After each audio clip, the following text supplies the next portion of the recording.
Did I ever tell you about the time that I spent $3,500? Nay, it would be more than that, more than $3,500 because I had to pay for the hotel and all the other stuff.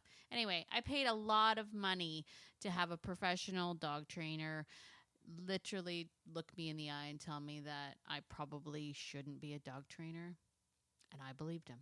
The lesson I learned and the one you can avoid. Let's get into it. Welcome to Beyond Obedience, the podcast, where we redefine dog companionship. Hi, I'm Tracy Franken, your guide to build a beautiful bond that transcends traditional training. Flip the script. This is where your dog is the true expert. For dog lovers who crave more than just a pocket full of treats, this is not your typical dog training podcast. This is Beyond Obedience. Hello, and welcome. It is Tracy from Beyond Obedience. You're listening to Beyond Obedience, the podcast. This is podcast episode number 6.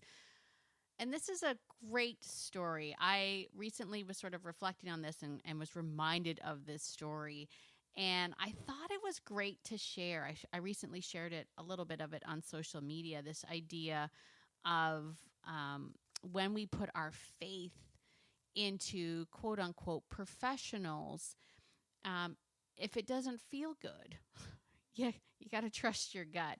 And this was one of those times where as a dog training professional, I had decided to go out and get some extra training. I truly do believe that the art of dog training is an ongoing journey, that we will be forever learning about dogs and dog training. And as a result of that, I like to, reach out to go to different seminars. And so this was actually a seminar I was fascinated with more than the dog training. I was really eager to learn about the marketing. I was very, very new. I had literally just, if you haven't heard my sort of backstory, very quickly, I never really set out to be a dog trainer. Dog training kind of found me through my working at a doggy daycare when my third child was born, and I just wanted some time away. Full disclosure, I just needed some time away, and I ended up getting this amazing job at a dog kennel. And it was sort of there that I started to discover people that were struggling with their dogs. And I thought, well, I could help you with that. And it was actually, back then, she was my boss. She's now my friend, who actually said to me, you should really consider, helping people with this. You're really good at this. And I was like, okay. Now, I do have a background in, dog behavior and whatnot. I was a veterinary technician. I studied animal behavior and dog behavior in college. I had been reading and studying dog behavior books since high school. So it wasn't a far stretch for me, for sure. I just never thought about actually, making a business out of it. So fast forward, I decide that, I'm going to start to actually actively help people. And I was like, so I'm going to go out and get some more help, some more training. I thought I should get some training on training. And as I say, more importantly, I wanted to actually find out information about marketing my business because I had never owned my own business, that kind of a thing. So I signed up for this very, very expensive training. It was very expensive. And you want to know something? Everything is expensive. I guess it's your own perception of what's expensive. But when you don't have a lot of money, this was a lot. But I thought it's for the business and it'll pay itself back, that kind of thing. So I sign up, I head to this training seminar. Now, we were allowed to bring a dog. I didn't have a client dog at the time. And so I decided to bring my own personal dog who was, if you're watching me on YouTube, you notice that I like, this is how that dog made me feel. She was just my soul dog. She was my everything dog. I called her my Disney dog. I felt like our story was a Disney story, and if you know, and if you're on YouTube, put in the comments if you've had that dog and let me know a little bit more about that. But Mariah was my Disney dog. She was my everything. She and I had an incredible bond. One, I think, that sort of redefined a bond for me. And I had really great bonds with my dogs before, but Mariah, Sorry. Mariah was different. She was different. And so anyway, I was like, I don't really have a dog that I'm working on, but I'd like to have a nice companion for the drive. I was going to drive to this. This was in the States. I was going to drive there. So I packed up my car, I packed up Mariah, and off we went. And when I got there to this seminar, and I will say, I can't remember how many days it was. I want to say it was at least 5. Anyway, doesn't matter. It was too many days. That's all I know. But I will, when I got there, one of the first things that they had pointed out for everybody that brought a dog was that they treat every single dog like the dog will bite them, which is honestly a great mentality to have as a dog trainer, because very early on in my career, I realized there is a great possibility of getting bit by a dog when you're a dog trainer, right? People aren't calling you to come and pet their friendly dogs.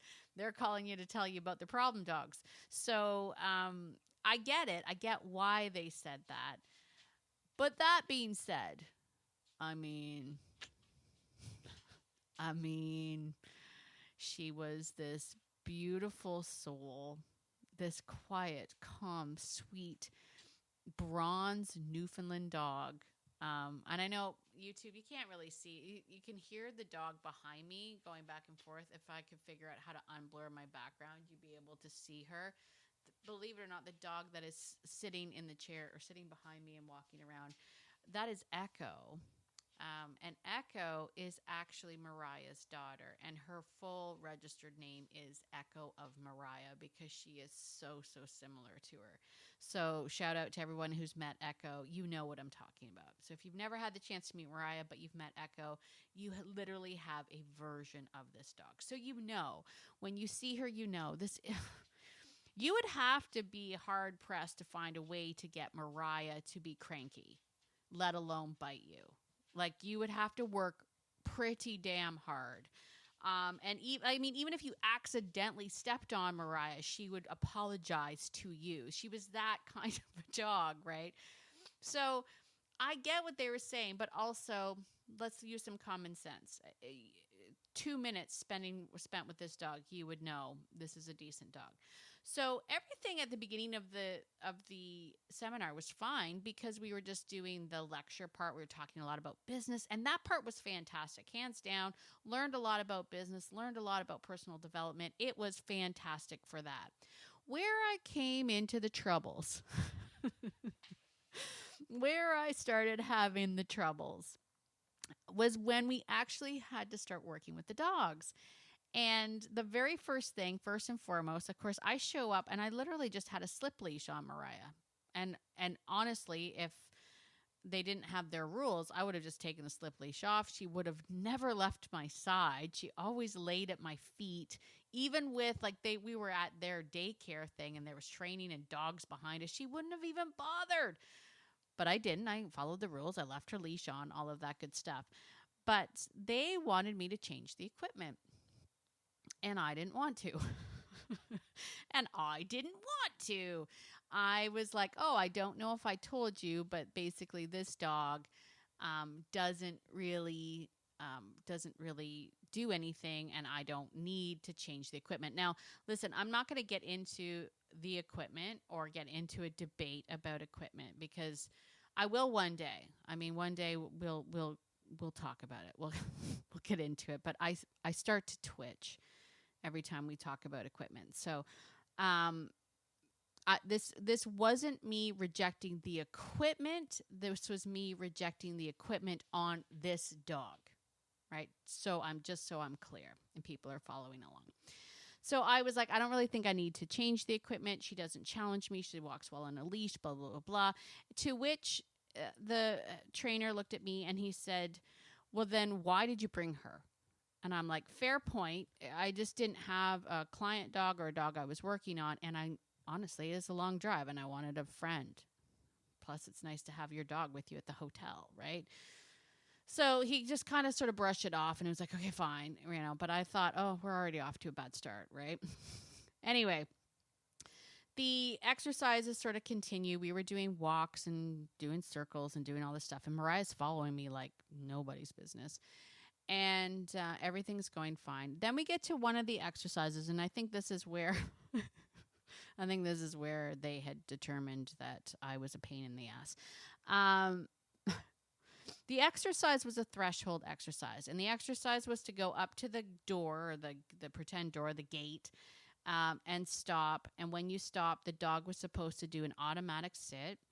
And then you were supposed to go through the threshold first, and the dog was supposed to like wait for you. And if the dog didn't, or the dog tried to bolt through the threshold, then you would give a leash correction, blah, blah, blah. So I'm kind of going through, I'm watching everyone else. I go up to the to the gate with my dog. I stop. She stops. She's behind me. And I go to walk through the threshold. The trainer looks at me and goes, wait, wait, wait. She didn't sit. Make her sit. And I was like, why? And he's like, well, that's the exercise. They're supposed to sit, right? And so, like, every time you stop, they should do an automatic sit. And I was like, okay, but why? I never really got the purpose of the auto sit, unless you had a dog that was working on, like, impulse control, right? Because the sit, position-wise, makes it a little bit more challenging for dogs. I mean, not much, but who's kidding who? But position-wise, it kind of takes a bit of the edge off the impulsivity of the dog, maybe, perhaps, arguably. I don't know. But I said in this particular case, this dog has no impulse control issues. She's literally standing behind me, looking up at me, waiting for the next cue. What difference does it make if she's sitting or standing? And he was like, that is the exercise. You stop, she sits. And I'm like, I don't really want to make her sit. I'm not going to lie, too. The other thing, too, is she was an older dog. She was a doof. And I'm like, maybe she doesn't want to sit. Maybe it's sore for her to sit. She's been lying down a lot. I don't know. Like, she doesn't want to sit. And so we were at this standstill, and eventually the trainer just looked at me, and then he motioned me angrily to go through, like, almost like, get out of here, like you're pissing me off, right? And so we went through, and I'm like, uh-oh, And I will say, maybe it was in my own head, but I will say sort of after that, there was a bit of an icy edge towards me. That's how I felt. I'm very sensitive. I'm a highly sensitive, intuitive, empathic, introvert. So I feel the energy of things really, really. I feel that. So I believe it was a little icy towards me after that. And I'm like, okay. And I was trying really hard. I was trying so hard because I'm like, don't hate me. I just don't want to do this. Like, my dog doesn't need these kind of things. Anyway, we progressed through the rest of the days, and I think they kind of ignored me after that. They didn't ask me to do really any more of the exercises. I ended up just sort of observing. By then, most of the other attendees had met Mariah and were like coming over to take pictures with her and pet on her and love her, because they all knew like she was a doll. So, but at the end of this seminar, you could pay them extra money. Of course, they were business people after all. You could pay them extra money to have a one-on-one discussion with them about your personal business and all of that stuff. So I did that. Again, extra money I didn't really have. Like, I was digging deep. Honest to goodness, this is no word of a lie, because it was offered sort of while we were there. I was counting how much money I had left and trying to figure out how much gas I would have to get home, right? Like, I was like, I think if I give them this money, I should have enough gas money to get home. Hopefully, like, we'll be rolling in on fumes, but I should be able to make it home. Like, that's how tight it was. So I give them the extra money, and I can't remember how much it was, $100 maybe. Anyway, it's my turn. I'm waiting. And the funny thing is we were all waiting our turn. So we were outside, and people would go in and they would have their moment with them, and they would come back out. We'd be like, how was it? And people would be like, oh my God, they're so inspiring and all of this stuff. So I was like, okay, this is going to be good. And I went in to have my little sit down. And the first thing that he said to me is he called me a dog hoarder. Now, I will say there are two trainers here. One was very kind and didn't call me a dog hoarder. The other one was the one that said that I was a dog hoarder because I had a lot of dogs. And I was like, that seems unkind. and then proceeded to tell me that I should probably not bother being a dog trainer. And I paid extra for that advice. I paid extra for that. And I walked out and I was kind of shocked. And I remember walking out and everyone was like, well, how was it? And I'm like, they told me I shouldn't be a dog trainer. And people kind of laughed. They were like, really? Oh, that's, and I'm like, no, I'm serious. That's what was said to me. It wasn't a nice ending. I drove home. I was contemplating stuff. I'm like, these guys are making a lot of money as dog trainers and they must know their stuff. And obviously they know more than I do. And I started to question like everything. Maybe I shouldn't be a dog trainer. Maybe I shouldn't. And here was the funny thing about it. I didn't feel like I fit in at the get-go. Like I really didn't feel like I fit in. When it came to the dog training part, I was very open-minded for the business part. I was taking down notes. I was writing down stuff. But for the dog training part, I was like, I'm not really subscribing to this. I'm not picking up what you're putting down. Like I really, really struggled with it. And for a while, like I came home and I was like, maybe I shouldn't. I had to really sort of dig deep to kind of pull myself back out of that. Basically, I was like, well, I don't have any choice but to be a dog trainer because now I have all these dogs I have to feed. What else am I going to do? And so I wanted to share this story. Obviously, I changed my mind and I continued on with it. But I've struggled with dog training and dog trainers ever since. I've struggled with feeling like I didn't really fit in.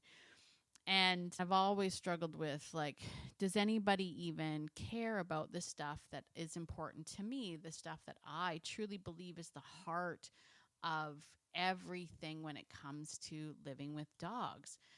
Does anybody even care about that? And maybe I'm in the wrong, and maybe this is the only way to train dogs. Now, I have since been re-inspired. I've been re-inspired by you guys, to be perfectly honest with you. I've been recently re-inspired by you guys because, well, full disclosure, my social media kind of took off on me. And I can't remember what post it was. I think it was the Be Quiet post. Anyway, one of the posts started to take off and people started commenting on it. And I had a lot of people reaching out going, yes, like absolutely. And all of a sudden I realized, I found my people. there's people out there. Why am I sharing this with you? Because I'm coming up to 20 minutes on this. Why am I sharing this with you today? Well, I think that honestly, it was because I had heard these stories from people talking about bad experiences with trainers where they watched and they said, I just didn't feel good about what the trainer was doing. And I was like, I can relate to that. And they were sort of like, how can you relate to it? You are a trainer. And I said, because it happened to me with another trainer. It happens to us all. And so this story kind of came to my head. I was like, oh man, I've been there. I did not like what those dog trainers were doing. And I stood up for my dog and I felt shunned afterwards. Like I honestly felt like, I felt shunned.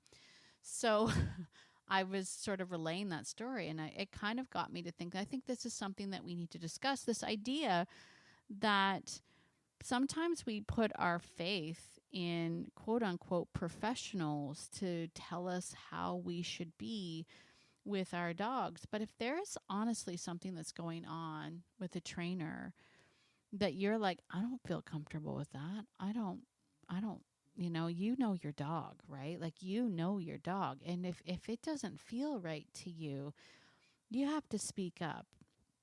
And I guess the other part and the other side of this that I wanted to share, in case you didn't know, was this idea that there is no real governing body when it comes to dog training. There really isn't. If you want to be a dog trainer, you just have to pick a side, force-free, equal opportunity, balanced, whatever. There's so many of them, but you just have to decide which one you want. You can get certified most times online. And that accreditation is really only credible to the organization that gave it to you. And I don't say this to scare people, and that doesn't mean that there isn't great dog trainers out there. There are. But at the end of the day, you know your dog. And you know what feels right to you. You know what feels good to you. I guess my point of all of this is to trust your gut, right? If there's one thing that I would like every one of my listeners to really fully embrace and understand is that I know there's probably times in your life where you've been frustrated with your dog's behavior, or you've been frustrated with yourself. You've maybe kicked yourself going, why don't I get this? Like, I had dogs when I was a kid. It never seemed this hard when I was a kid. Or, why don't I get that? Imagine for me as a dog trainer, as someone's a professional, having been told you're probably not a good dog trainer. I mean, whether or not you're beating yourself up or not about not understanding why my dog is barking, why is my dog pulling you, and you're like, why don't I get this? I should get this, right? I love this dog. Why don't I get this? I love this dog. Why is he doing this? I love this dog. Why can she just not trust me enough? Like, you're beating yourself up in your mind about it. But what I want you to know is that you are the best expert on your dog. Whether or not you have a dog that has issues or not, you actually are the best expert on your dog. And how you feel about the training and the methodology used for your dog, the equipment used on your dog, how you feel about it actually does matter. It really does matter. If it doesn't feel good to you, then you got to stand up and you got to say no. And if that trainer is a good trainer, they will find another way. They will find another way. Now, that being said, and I will put this caveat out there, that being said, there are going to be things that perhaps make your dog uncomfortable, and you have to weigh the pros and the cons to that. Right? We can't live in a land of la-la and be everything is sunshine and roses and treats and happiness and unicorns. That isn't reality. But you know when things aren't right. You know when things don't feel good, and you need to stand up for your dog, speak your truth, and find someone else. So there you go. There you go. That's a story of the time that I was told that I probably should be a dog trainer. And here I am today. So screw that guy. The moral of the story is screw that guy.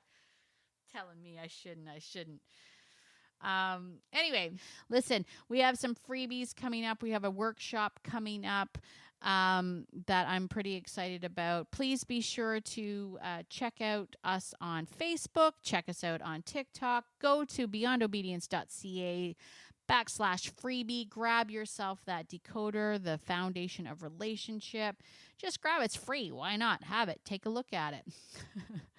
Also, be sure to like and follow on all the things. Give us a rating. Let us know how you did. If you enjoyed this episode, please share it with others. That's the only way that we can get these kind of messages out to other dog lovers. And as always, get out there. Be the person that your dog thinks you are. Because your dog thinks you are awesome, and so do I. Have a great week, everybody. We'll see you all next week. Cheers.